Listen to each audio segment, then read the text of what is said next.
61 degrees with a dew-point whistle.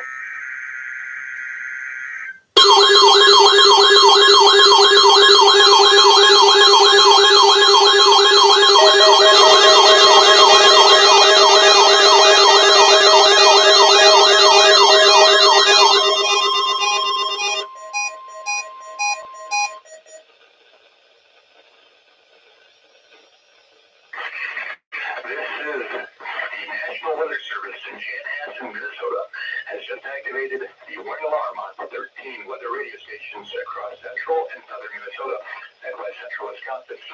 During dangerous weather situations, these specially built radios are automatically activated to warn for the hazard. Tests for these radios are normally conducted by the National Weather Service in Chanhassen every Wednesday at 1 p.m. If severe weather threatens the area near normal test time, the test will be postponed until the next good weather day. The warning alarm will be activated for selected watches, warnings, and statements affecting central and southern Minnesota and west central Wisconsin. This concludes the test of the warning system. We now return to normal programming.